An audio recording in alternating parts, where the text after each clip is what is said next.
गौरी पुत्र गणेश भगवान की जय। बोलिए छठी माता की जय। मित्रों, आज कार्तिक मास के शुक्ल पक्ष की षष्ठी तिथि है और आज ही छठ पर्व का सबसे मुख्य दिन माना जाता है। वैसे तो इस महापर्व की शुरुआत कार्तिक शुक्ल पक्ष की चतुर्थी तिथि से हो जाती है, लेकिन आज का दिन सबसे महत्वपूर्ण होता है। ये व्रत काफी कठिन माना जाता है, जिसमें 36 घंटों तक निर्जला व्रत रखा जाता है और पानी में खड़े रहकर सूर्य देवता को अर्घ दिया जाता है। छठ व्रत पूजा के दौरान छठ पर्व की कथा को सुनना अत्यंत महत्वपूर्ण माना जाता है। बिना इसको सुने व्रत पूर्ण नहीं माना जाता है। तो आज मैं आपको सुना रहा हूँ छठ पर्व की बड़ी ही पौराणिक और दुर्लभ कथा। तो इन कथाओं को बड़ी श्रद्धा और प्रसन्न चित्त मन से पूरा अवश्य सुनिएगा। पौराणिक मान्यताओं के अनुसार छठ माता लोगों को समृद्धि, धन, बच्चे सभी कुछ का आशीर्वाद देती हैं। वह हमारी सभी इच्छाओं को पूरा करती हैं और अपने भक्तों को आशीर्वाद देती हैं। लोगों का बहुत दृढ़ विश्वास है, इसलिए हर साल वे इस अवसर को बहुत ईमानदारी से मनाते हैं। वह हमारे जीवन को आनंद और खुशी से भर देती हैं और हम सभी को पसंद करती हैं। जब लोग इस पूजा को करने के बाद दूसरों को खुश देखते हैं, तो वे अगले वर्ष से इस अवसर को मनाने की इच्छा रखते हैं। और ये एक और मुख्य वजह है कि ये त्यौहार इन दिनों इतना ज़्यादा लोकप्रिय है। पौराणिक कथा के अनुसार भगवान श्री राम और सीता जी ने भी वनवास से लौटने पर 3 दिनों तक उपवास रखा और छठ माता की प्रार्थना की थी। एक कथा के अनुसार राजा प्रियव्रत को कोई संतान नहीं थी। तब महर्षि कश्यप ने पुत्रेष्टि यज्ञ कराकर उनकी पत्नी मालिनी को यज्ञ आहुति के लिए बनाई गई खीर दी। इसके प्रभाव से उन्हें पुत्र रत्न प्राप्त हुआ, परंतु वह मृत पैदा हुआ। प्रियव्रत पुत्र को लेकर शमशान गए और पुत्र वियोग में प्राण त्यागने लगे। उसी वक्त भगवान की मानस कन्या देवसेना प्रकट हुई और कहा कि सृष्टि की मूल प्रवृत्ति के छठे अंश से उत्पन्न होने के कारण मैं षष्ठी कहलाती हूँ। राजन, तुम मेरा पूजन करो तथा और लोगों को भी प्रेरित करो। राजा ने पुत्र इच्छा से देवी षष्ठी का व्रत किया और उन्हें पुत्र रत्न की प्राप्ति हुई। ये पूजा कार्तिक शुक्ल षष्ठी के दिन हुई थी। आइए अब उन कथाओं को भी सुनते हैं जिसमें बताया गया है कि छठ माता कौन है, इनका जन्म क्यों और कैसे हुआ।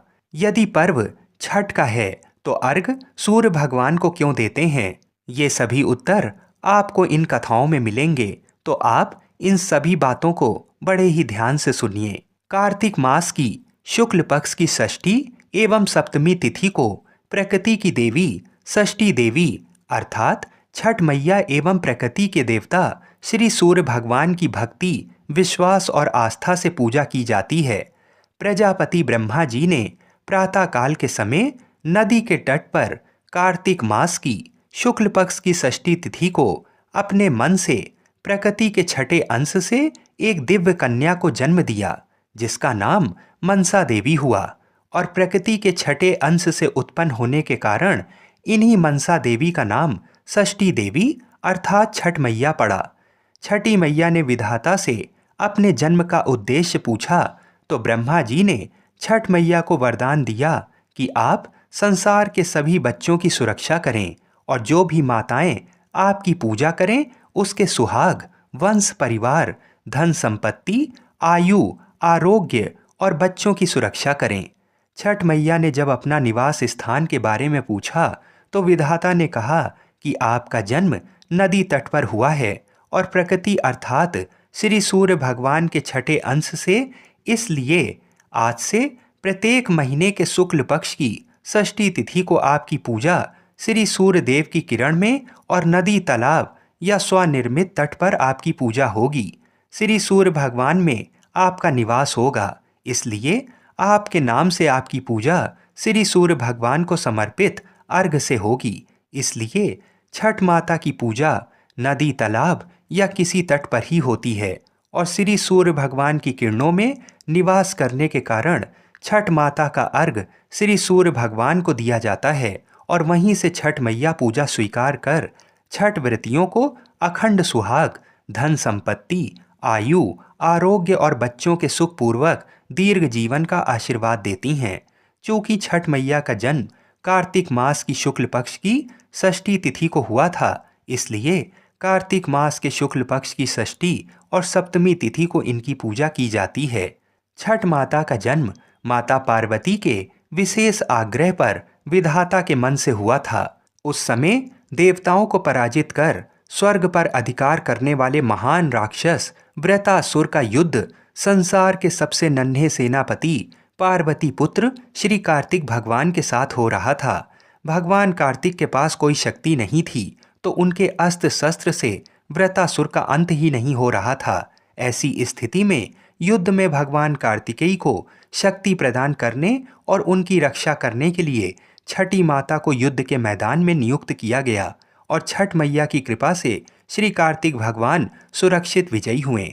उस महान काम के बाद छठ माता को सभी देवी देवताओं और श्री ब्रह्मा विष्णु महेश ने आशीर्वाद दिया कि आज के बाद कार्तिक मास शुक्ल पक्ष की षष्ठी और सप्तमी तिथि को जो भी नर नारी आपकी पूजा आराधना करेगा उसे सपरिवार सुख समृद्धि, आयु, आरोग्य और बच्चों के सुखपूर्वक दीर्घ जीवन की प्राप्ति होगी। छठ पूजा करने से आयु, आरोग्य और बच्चों के सुखपूर्वक दीर्घायु होने के साथ ही सुखद दाम्पत्य जीवन और चर्म रोग, उच्च रक्तचाप, दमा आदि शारीरिक एवं मानसिक रोगों पर नियंत्रण होता है। छठ पूजा से शारीरिक, मानसिक एवं आध्यात्मिक ऊर्जा मिलती है, क्योंकि ये पर्व प्रकृति की देवी छठ माता एवं प्रकृति के स्वामी भुवन भास्कर श्री सूर्यदेव की पूजा आराधना का महान पर्व है। जन्मपत्री में जिनके सूर्य कमजोर होने से हर प्रकार के प्रयासों के बावजूद सफलता नहीं मिलती और वो शारीरिक, मानसिक और आर्थिक रूप से संकट में हैं, तो छठ पूजा अवश्य करें। ये एक ऐसा पर्व है जिसमें अपने मन आत्मा की पवित्रता के साथ साथ नदी, तालाब, सड़क, गली, चौराहे, घर, दरवाजा आदि सबकी सफाई होती है। सभी छठ व्रतधारियों से निवेदन है कि आप अपने बच्चों के सुखपूर्वक दीर्घायु होने के आशीर्वाद के साथ ही अपने बच्चों में नारी सुरक्षा की भावना के लिए भी प्रार्थना अवश्य करें। छठ पूजा में जात पात, छुआछूत, सांप्रदायिक भेदभाव का नामो निशान नहीं रहता। आज के दिन सूर्य देवता की कथा को भी अवश्य सुनना चाहिए। मार्कंडेय पुराण के अनुसार पहले ये संपूर्ण जगत प्रकाश रहित था। उस समय कमल योनि ब्रह्मा जी प्रकट हुए। उनके मुख से प्रथम शब्द ओम निकला, जो सूर्य का तेज रूपी सूक्ष्म रूप था। तत्पश्चात ब्रह्मा जी के 4 मुखों से 4 वेद प्रकट हुए, जो ओम के तेज में एकाकार हो गए। ये वैदिक तेज ही आदित्य है, जो विश्व का अविनाशी कारण है। ये वेद स्वरूप सूर्य ही सृष्टि की उत्पत्ति, पालन व संहार के कारण हैं। ब्रह्मा जी की प्रार्थना पर सूर्य ने अपने महातेज को समेटकर स्वल्प तेज को ही धारण किया। सृष्टि रचना के समय ब्रह्मा जी के पुत्र मरीच हुए, जिनके पुत्र ऋषि कश्यप का विवाह अदिति से हुआ। अदिति ने घोर तप द्वारा भगवान सूर्य को प्रसन्न किया, जिन्होंने उसकी इच्छा पूर्ति के लिए सुषुम्ना नाम की किरण से उसके गर्भ में प्रवेश किया। गर्भावस्था में भी अदिति चंद्रायण जैसे कठिन व्रतों का पालन करती थीं। ऋषिराज कश्यप ने क्रोधित होकर अदिति से कहा, तुम इस तरह उपवास रखकर गर्भस्थ शिशु को क्यों मारना चाहती हो? ये सुनकर देवी अदिति ने गर्भ के बालक को उदर से बाहर कर दिया, जो अपने अत्यंत दिव्य तेज से प्रज्वलित हो रहा था। भगवान सूर्य शिशु रूप में उस गर्भ से प्रकट हुए। अदिति को मारीचम अंडम कहा जाने के कारण ये बालक मारतंड नाम से प्रसिद्ध हुआ। ब्रह्म पुराण में अदिति के गर्भ से जन्मे सूर्य के अंश को विवस्वान कहा गया है। कार्तिक मास की अमावस्या को दिवाली मनाने के तुरंत बाद मनाए जाने वाले इस 4 दिवसीय व्रत की सबसे कठिन और महत्वपूर्ण रात्रि कार्तिक शुक्ल षष्ठी की होती है। इसी कारण इस व्रत का नाम करण छठ व्रत हो गया। छठ पर्व षष्ठी तिथि का अपभ्रंश है। सूर्य षष्ठी व्रत होने के कारण इसे छठ कहा गया है। इस व्रत को वर्ष में 2 बार मनाया जाता है, पहली बार चैत्र में और दूसरी बार कार्तिक में। चैत्र शुक्ल पक्ष षष्ठी पर मनाए जाने वाले छठ पर्व को चैती छठ व कार्तिक शुक्ल पक्ष षष्ठी पर मनाए जाने वाले पर्व को कार्तिकी छठ कहा जाता है। पारिवारिक सुख समृद्धि तथा मनोवांछित फल प्राप्ति के लिए ये पर्व मनाया जाता है। छठ पूजा में सूर्य देव की पूजा की जाती है। कुछ लोगों के मन में शंका होती है कि छठी माता और सूर्य देवता में क्या संबंध है, तथा इस दिन सूर्य देवता को अर्घ भी अवश्य दिया जाता है। सूर्य प्रत्यक्ष रूप से दिखाई देने वाले देवता हैं जो पृथ्वी पर सभी प्राणियों के जीवन का आधार हैं। सूर्य देव के साथ साथ छठ पर छठी माता की पूजा का भी विधान है। सूर्य और छठी मैया का संबंध भाई बहन का है।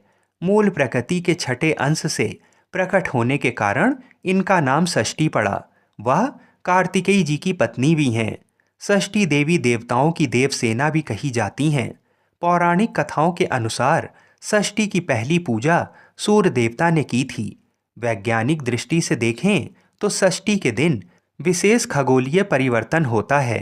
तब सूर्य की पराबैंगनी किरणें असामान्य रूप से एकत्र होती हैं और इनके कुछ प्रभाव से बचने के लिए सूर्य की उषा और प्रत्युषा के रहते जल में खड़े रहकर छठ व्रत किया जाता है। पौराणिक मान्यताओं के अनुसार छठी माता या षष्ठी माता संतानों की रक्षा करती हैं और उन्हें दीर्घायु प्रदान करती हैं। शास्त्रों में छठी देवी को ब्रह्मा जी की मानस पुत्री भी कहा गया है। पुराणों में इन्हें माँ कात्यायनी भी कहा जाता है, जिनकी पूजा नवरात्रि में छठी तिथि पर होती है। षष्ठी देवी को ही छठ मैया कहा जाता है। ये पर्व 4 दिनों तक चलता है। भाई दूज के तीसरे दिन से ये आरंभ होता है।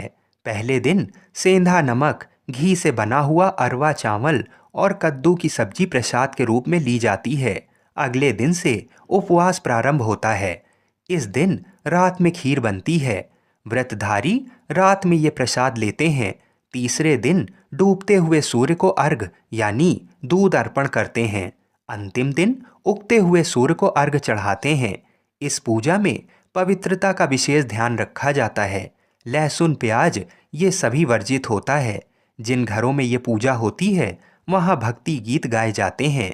छठ का व्रत जो एक कठिन तपस्या की तरह है, ये प्राय महिलाओं द्वारा किया जाता है, किंतु कुछ पुरुष भी ये व्रत रखते हैं। व्रत करने वाली महिलाओं को परवैतिन भी कहा जाता है। 4 दिनों के इस व्रत में व्रती को लगातार उपवास करना होता है। भोजन के साथ ही सुखद सैया का भी त्याग किया जाता है। पर्व के दिन बनाए गए कमरे में व्रती फर्श पर एक कंबल या चादर के सहारे ही रात बिताता है। इस उत्सव में शामिल होने वाले लोग नए वस्त्र पहनते हैं, पर व्रती ऐसे कपड़े पहनते हैं जिनमें किसी प्रकार की सिलाई नहीं होती है। महिलाएं साड़ी और पुरुष धोती पहनकर छठ का पर्व करते हैं। शुरू करने के बाद छठ पर्व को सालों साल तब तक करना होता है जब तक कि अगली पीढ़ी की किसी विवाहित महिला को इसके लिए तैयार ना कर लिया जाए। ऐसी मान्यता है कि छठ पर्व पर व्रत करने वाली महिलाओं को पुत्र रत्न की प्राप्ति होती है। पुत्र की चाहत रखने वाली और पुत्र की कुशलता के लिए सामान्य तौर पर महिलाएं ये व्रत रखती हैं, किंतु पुरुष भी ये व्रत पूरी निष्ठा से रखते हैं। आइए अब छठ पूजा की विधि को जान लेते हैं। छठ पूजा से पहले निम्न सामग्री जुटा लें और फिर सूर्य देव को विधि विधान से अर्घ दें। बांस की 3 बड़ी टोकरी, बांस या पीतल के बने 3 सूप, थाली, दूध और ग्लास, चावल, लाल सिंदूर, दीपक, नारियल, हल्दी, गन्ना, सुथनी, सब्जी और शकरकंदी, नाशपाती, बड़ा नींबू, शहद, पान, साबुत सुपारी, कैराब, कपूर, चंदन और मिठाई। प्रसाद के रूप में ठेकुआ, मालपुआ, खीर पूड़ी, सूजी का हलवा, चावल के बने लड्डू लें। सूर्य को अर्घ देने की विधि: बांस की टोकरी में उपरोक्त सामग्री रखें। सूर्य को अर्घ देते समय सारा प्रसाद सूप में रखें और सूप में ही दीपक जलाएं। फिर नदी में उतरकर सूर्य देवता को अर्घ दें। पहले दिन कार्तिक शुक्ल चतुर्थी नहाए खाए के रूप में मनाया जाता है। सबसे पहले घर की सफाई कर उसे पवित्र बना लिया जाता है। इसके पश्चात छठ व्रती स्नान कर पवित्र तरीके से बने शुद्ध शाकाहारी भोजन ग्रहण कर व्रत की शुरुआत करते हैं। घर के सभी सदस्य व्रती के भोजन उपरांत ही भोजन ग्रहण करते हैं। भोजन के रूप में कद्दू, दाल और चावल ग्रहण किया जाता है। ये दाल चने की होती है। दूसरे दिन कार्तिक शुक्ल पंचमी को व्रतधारी दिन भर का उपवास रखने के बाद शाम को भोजन करते हैं। इसे खरना कहा जाता है। खरना का प्रसाद के लिए आसपास के सभी लोगों को निमंत्रित किया जाता है। प्रसाद के रूप में गन्ने के रस में बने हुए चावल की खीर के साथ दूध, चावल और पिट्ठा और घी चुपड़ी रोटी बनाई जाती है। इसमें नमक या चीनी का उपयोग नहीं किया जाता। इस दौरान पूरे घर की स्वच्छता का विशेष ध्यान रखा जाता है। तीसरे दिन कार्तिक शुक्ल षष्ठी के दिन छठ प्रसाद बनाया जाता है। प्रसाद के रूप में ठेकुआ, जिसे कुछ क्षेत्रों में टिकरी भी कहते हैं, के अलावा चावल के लड्डू, जिसे लडुआ भी कहा जाता है, वे बनाते हैं। इसके अलावा चढ़ावे के रूप में लाया गया सांचा और फल भी छठ प्रसाद के रूप में शामिल होता है। शाम को पूरी तैयारी और व्यवस्था कर बांस की टोकरी में अर्घ का सूप सजाया जाता है और व्रती के साथ परिवार तथा पड़ोस के सारे लोग अस्ताचलगामी सूर्य को अर्घ देने घाट की ओर चल पड़ते हैं। सभी छठ व्रती एक नियत तालाब या नदी किनारे इकट्ठा होकर सामूहिक रूप से अर्घ दान संपन्न करते हैं। सूर्य को जल और दूध का अर्घ दिया जाता है तथा छठी मैया की प्रसाद भरे सूप से पूजा की जाती है। इस दौरान कुछ घंटे के लिए मेले का दृश्य बन जाता है। चौथे दिन कार्तिक शुक्ल सप्तमी की सुबह उदयमान सूर्य को अर्घ दिया जाता है। व्रती वहीं पर पुनः इकट्ठा होते हैं जहां उन्होंने शाम को अर्घ दिया था। पुनः पिछले शाम की प्रक्रिया की पुनरावृत्ति होती है। अंत में व्रती कच्चे दूध का शरबत पीकर तथा थोड़ा प्रसाद खाकर व्रत पूर्ण करते हैं। एक अन्य मान्यताओं के अनुसार छठ पर्व की शुरुआत महाभारत काल में हुई थी। सबसे पहले सूर्यपुत्र कर्ण ने सूर्यदेव की पूजा शुरू की। कर्ण भगवान सूर्य का परम भक्त था। वह प्रतिदिन घंटों कमर तक पानी में खड़े होकर सूर्य देवता को अर्घ देता था। सूर्य की कृपा से ही वह महान योद्धा बना था। आज भी छठ में अर्घ दान की यही पद्धति प्रचलित है। कुछ कथाओं में पांडवों की पत्नी द्रौपदी द्वारा भी सूर्य की पूजा करने का उल्लेख है। वे अपने परिजनों के उत्तम स्वास्थ्य की कामना और लंबी उम्र के लिए नियमित सूर्य पूजा करती थीं। बोलिए श्री लक्ष्मी नारायण भगवान की जय। बोलिए छठी माता की जय। बोलिए सूर्य देवता की जय। जय जय श्री राधे। गौरी पुत्र गणेश भगवान की जय। जय श्री कृष्णा। राधे राधे। आप सभी को कार्तिक मास की हार्दिक शुभकामनाएं। आज के इस वीडियो में मैं आपको सुना रहा हूँ कार्तिक मास महात्म्य के 8वें और 9वें अध्याय की कथा को। तो आइए भगवान श्री लक्ष्मी नारायण जी के चरणों का ध्यान करते हुए इस सुंदर कथा का रसपान करते हैं। नारद जी बोले, अब मैं कार्तिक व्रत के उद्यापन का वर्णन करता हूँ, जो सब पापों का नाश करने वाला है। व्रत का पालन करने वाला मनुष्य कार्तिक शुक्ल चतुर्दशी को व्रत की पूर्ति और भगवान विष्णु की प्रीत के लिए उद्यापन करे। तुलसी के ऊपर एक सुंदर मंडप बनाए। उसे केले के खंभों से संयुक्त करके नाना प्रकार की धातुओं से उसकी विचित्र शोभा बढ़ाएं। मंडप के चारों ओर दीपकों की श्रेणी सुंदर ढंग से सजा कर रखें। उस मंडप में सुंदर बंधनवारों से सुशोभित 4 दरवाजे बनाएं और उन्हें फूलों से तथा चंवर से सुसज्जित करें। द्वारों पर पृथक पृथक मिट्टी के द्वारपाल बनाकर उनकी पूजा करें। उनके नाम इस प्रकार हैं: जय, विजय, चंड प्रचंड, नंद सुनंद, कुमुद और कुमुदाक्ष। उन्हें चारों दरवाजों पर 2-2 के क्रम से स्थापित कर भक्ति पूर्वक पूजन करें। तुलसी की जड़ के समीप 4 रंगों से सुशोभित सर्वतो भद्र मंडल बनाएं और उसके ऊपर पूर्ण पत्र तथा पंचरत्न से संयुक्त कलश की स्थापना करें। कलश के ऊपर शंख चक्र गदाधारी भगवान विष्णु का पूजन करें। भक्ति पूर्वक उस तिथि में उपवास करें तथा रात्रि में गीत, वाद्य, कीर्तन आदि मंगलमय आयोजनों के साथ जागरण करें। जो भगवान विष्णु के लिए जागरण करते समय भक्ति पूर्वक भगवत संबंधी पदों का गान करते हैं, वे सैकड़ों जन्मों की पाप राशि से मुक्त हो जाते हैं। जो मनुष्य भगवान के निमित्त जागरण करके रात्रि भर भगवान का कीर्तन करते हैं, उनको असंख्य गोदान का फल मिलता है। जो मनुष्य भगवान की मूर्ति के सामने नृत्य गान करते हैं, उनके अनेक जन्मों के एकत्रित पाप नष्ट हो जाते हैं। जो भगवान के सम्मुख बैठकर कीर्तन करते हैं और बंसी आदि बजाकर भगवत भक्तों को प्रसन्न करते हैं तथा भक्ति से रात्रि भर जागरण करते हैं, उन्हें करोड़ों तीर्थ करने का फल मिलता है। उसके बाद पूर्णमासी में एक सपत्नीक ब्राह्मण को निमंत्रित करें। प्रातःकाल स्नान और देव पूजन करके वेदी पर अग्नि की स्थापना करें और भगवान की प्रीत के लिए तिल और खीर की आहुति दें। होम की शेष विधि पूरी करके भक्ति पूर्वक ब्राह्मणों का पूजन करें और उन्हें यथाशक्ति दक्षिणा दें। फिर उनसे इस प्रकार क्षमा प्रार्थना करें, आप सब लोगों की अनुकंपा से मुझ पर भगवान सदैव प्रसन्न रहें। इस व्रत को करने से मेरे 7 जन्मों के किए हुए पाप नष्ट हो जाएं और मेरी संतान चिरंजीवी हो। इस पूजा के द्वारा मेरी सभी मनोकामनाएं पूर्ण हो।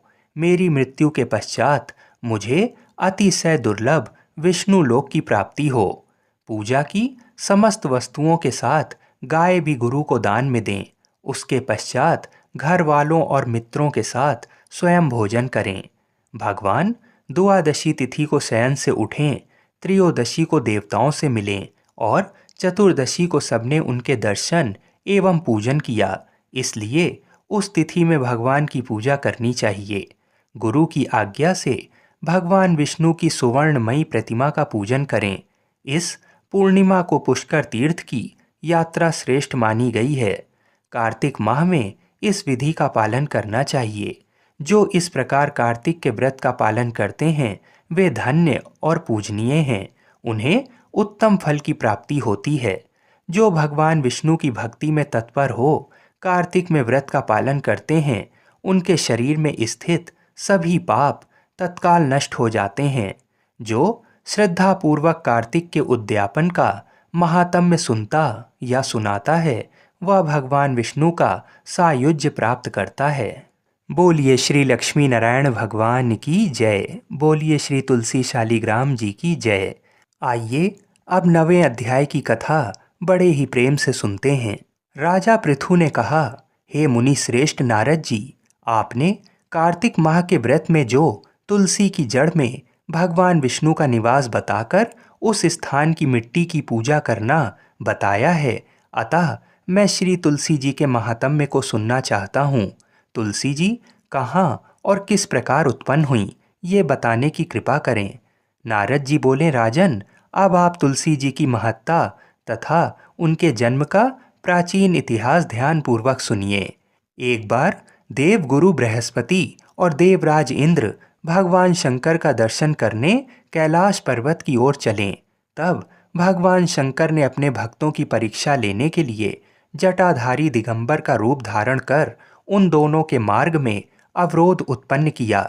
यद्यपि वह तेजस्वी, शांत, लंबी भुजा और चौड़ी छाती वाले गौर वर्ण अपने विशाल नेत्रों से युक्त तथा सिर पर जटा धारण किए वैसे ही बैठे थे, तथापि उन भगवान शंकर को न पहचान कर इंद्र ने उनसे उनका नाम व धाम आदि पूछते हुए कहा कि क्या भगवान शंकर अपने स्थान पर हैं या कहीं गए हुए हैं। इस पर तपस्वी रूप भगवान शिव कुछ नहीं बोले। इंद्र को अपने त्रिलोकीनाथ होने का गर्व था। उसी अहंकार के प्रभाव से वह चुप किस प्रकार रह सकता था। उसने क्रोधित होते हुए उस तपस्वी को धुड़ककर कहा, अरे, मैंने तुझसे कुछ पूछा है और तू उसका उत्तर भी नहीं देता। मैं अभी तुझ पर वज्र का प्रहार करता हूँ, फिर देखता हूँ कि कौन तुझ दुर्मति की रक्षा करता है। इस प्रकार कहकर जैसे ही इंद्र ने उस जटाधारी दिगंबर को मारने के लिए हाथ में वज्र लिया, वैसे ही भगवान शिव ने वज्र सहित इंद्र का हाथ स्तंभित कर दिया और विकराल नेत्र कर उसे देखा। उस समय ऐसा प्रतीत हो रहा था कि वह दिगंबर प्रज्वलित हो उठा है और वह अपने तेज से जला देगा। भुजाएं स्तंभित होने के कारण इंद्र दुखित होने के साथ साथ अत्यंत कुपित भी हो गया। परंतु उस जटाधारी दिगंबर को प्रज्वलित देखकर बृहस्पति जी ने उन्हें भगवान शंकर जानकर प्रणाम किया और दंडवत होकर उनकी स्तुति करने लगे। बृहस्पति भगवान शंकर से कहने लगे, हे दीनानाथ, हे महादेव, आप अपने क्रोध को शांत कर लीजिए और इंद्र के इस अपराध को क्षमा कीजिए। बृहस्पति के ये वचन सुनकर भगवान शंकर ने गंभीर वाणी में कहा, मैं अपने नेत्रों से निकाले हुए क्रोध को किस प्रकार रोकूं? तब बृहस्पति ने कहा, भगवान, आप अपना भक्त वत्सल नाम सार्थक करते हुए अपने भक्तों पर दया कीजिए। आप अपने इस तेज को अन्यत्र स्थापित कीजिए और इंद्र का उद्धार कीजिए। तब भगवान शंकर गुरु बृहस्पति से बोले, मैं तुम्हारी स्तुति से अत्यंत प्रसन्न हूँ। तुमने इंद्र को जीवन दान दिलाया है। मुझे विश्वास है कि मेरे नेत्रों की अग्नि अब इंद्र को पीड़ित नहीं करेगी। बृहस्पति से इस प्रकार कहकर भगवान शिव ने अपने मस्तक से निकाले हुए अग्निमय तेज को अपने हाथों में ले लिया और फिर उसे क्षीर सागर में डाल दिया। तत्पश्चात भगवान शंकर अंतर्ध्यान हो गए। इस प्रकार जिसको जो जानने की कामना थी उसे जानकर इंद्र तथा बृहस्पति अपने अपने स्थान को चले गए। इस प्रकार से 9वें अध्याय की कथा यहीं पर समाप्त हुई। आगे की कथाओं को सुनने के लिए हमारे चैनल को अवश्य ही सब्सक्राइब करें। बोलिए शंकर पार्वती भगवान की जय। जय श्री कृष्णा, राधे राधे। आइए अब मनोकामनाओं को पूरी करने वाली बृहस्पति देव जी की कथा को सुनते हैं। प्राचीन काल में एक ब्राह्मण रहता था। वह बहुत निर्धन था। उसके कोई संतान नहीं थी। उसकी स्त्री बहुत मलिनता के साथ रहती थी। वह ना तो स्नान करती, ना किसी देवता का पूजन करती थी। इससे ब्राह्मण देवता बड़े दुखी थे। बेचारे बहुत कुछ कहते थे, किंतु उसका कुछ परिणाम नहीं निकलता था। भगवान की कृपा से ब्राह्मण की स्त्री के कन्या रूपी रत्न पैदा हुआ। कन्या बड़ी होने पर प्रातः स्नान करके विष्णु भगवान का जाप व बृहस्पतिवार का व्रत करने लगी। अपने पूजन पाठ को समाप्त करके विद्यालय जाती तो अपनी मुट्ठी में जौ भर कर ले जाती और पाठशाला के मार्ग में डालती जाती। जब वह पाठशाला से लौटती तो ये जौ स्वर्ण के हो जाते थे और वह लौटते समय उनको बीन कर घर ले जाती थी। एक दिन वह बालिका सूप में उस सोने के जौ को फटक कर साफ कर रही थी कि उसके पिता ने ये करते हुए देख लिया और कहा, बेटी, सोने के जौ के लिए सोने का सूप होना चाहिए। दूसरे दिन बृहस्पतिवार था। इस कन्या ने बृहस्पतिवार का व्रत रखा और बृहस्पति देव से प्रार्थना करके कहा, मैंने आपकी पूजा सच्चे मन से की हो तो मेरे लिए सोने का सूप दे दो। बृहस्पति देव ने उसकी प्रार्थना स्वीकार कर ली। रोजाना की तरह वह कन्या जौ फैलाती हुई जाने लगी। जब लौटकर जौ बीन रही थी तो बृहस्पति देव की कृपा से सोने का सूप मिला। उसे वह घर ले आई और उसमें जौ साफ करने लगी, परंतु उसकी माँ का वही ढंग रहा। एक दिन की बात है, वह कन्या सोने के सूप में जौ साफ कर रही थी। उस समय उस शहर का राजपुत्र वहां से होकर निकला। इस कन्या के रूप और कार्य को देखकर मोहित हो गया तथा अपने घर आकर भोजन तथा जल त्याग कर उदास होकर लेट गया। राजा को इस बात का पता लगा तो अपने प्रधानमंत्री के साथ उसके पास गए और बोले, हे बेटा, तुम्हें किस बात का कष्ट है? किसी ने अपमान किया है अथवा और कारण हो सो कहो, मैं वही कार्य करूँगा जिससे तुम्हें प्रसन्नता हो। अपने पिता की राजकुमार ने बातें सुनी तो वह बोला, मुझे आपकी कृपा से किसी बात का दुख और कष्ट नहीं है। किसी ने मेरा अपमान नहीं किया है, परंतु मैं उस लड़की से विवाह करना चाहता हूँ जो सोने के सूप में जौ साफ कर रही थी। ये सुनकर राजा आश्चर्य में पड़ गए और बोले, बेटा, इस तरह की कन्या का पता तुम ही लगाओ, मैं उसके साथ तुम्हारा विवाह अवश्य ही करवा दूंगा।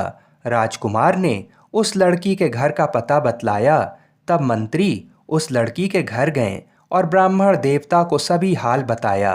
ब्राह्मण देवता राजकुमार के साथ अपनी कन्या का विवाह करने के लिए तैयार हो गए तथा विधि विधान के अनुसार ब्राह्मण की कन्या का विवाह राजकुमार के साथ हो गया। कन्या के घर से जाते ही पहले की भांति उस ब्राह्मण देवता के घर में गरीबी का निवास हो गया। अब भोजन के लिए भी अन्न बड़ी मुश्किल से मिलता था। एक दिन दुखी होकर ब्राह्मण देवता अपनी पुत्री के पास गए। तब बेटी ने पिता की दुखी अवस्था को देखा और अपनी माँ का हाल पूछा। तब ब्राह्मण ने पूरा हाल बता दिया। कन्या ने बहुत सा धन देकर अपने पिता को अपने घर से विदा कर दिया। इस तरह ब्राह्मण का कुछ समय सुखपूर्वक व्यतीत हुआ। कुछ दिन बाद वह फिर वही हाल का हो गया। ब्राह्मण फिर अपनी कन्या के यहाँ गया और सारा हाल कहा तो लड़की बोली, हे पिताजी, आप माता को यहाँ लिवा लाओ, मैं उसे विधि बता दूंगी जिससे गरीबी दूर हो जाए। वह ब्राह्मण देवता अपनी स्त्री को साथ लेकर पहुँचे तो अपनी माँ को वह लड़की समझाने लगी, हे माँ, तुम प्रातः काल प्रथम स्नान आदि करके विष्णु भगवान का पूजन करो तो तुम्हारी सब दरिद्रता दूर हो जाएगी। परंतु उसकी माँ ने एक भी बात नहीं मानी और प्रातः काल उठकर अपनी पुत्री के बच्चों की जूठन को खा लिया। इससे उसकी पुत्री को भी बहुत क्रोध आया और एक रात को कोठरी से सभी सामान निकाल दिया और अपनी माँ को उसमें बंद कर दिया। प्रातःकाल उसे निकाला तथा स्नान आदि करा के पाठ करवाया तो उसकी माँ की बुद्धि ठीक हो गई और फिर प्रत्येक बृहस्पतिवार को व्रत रखने लगी। इस व्रत के प्रभाव से उसके माँ बाप बहुत ही धनवान और पुत्रवान हो गए और बृहस्पति जी के प्रभाव से इस लोक के सुख भोग कर स्वर्ग को प्राप्त हुए। आप सभी लोग बड़ी ही श्रद्धा और प्रेम से बोलिए विष्णु भगवान की जय। हम ऐसी मंगल कामना करते हैं कि भगवान श्री लक्ष्मी नारायण जी और बृहस्पति देव जी तथा भगवान शिव और माता पार्वती हम सभी की मनोकामनाओं को अवश्य ही पूर्ण करें। हर हर महादेव।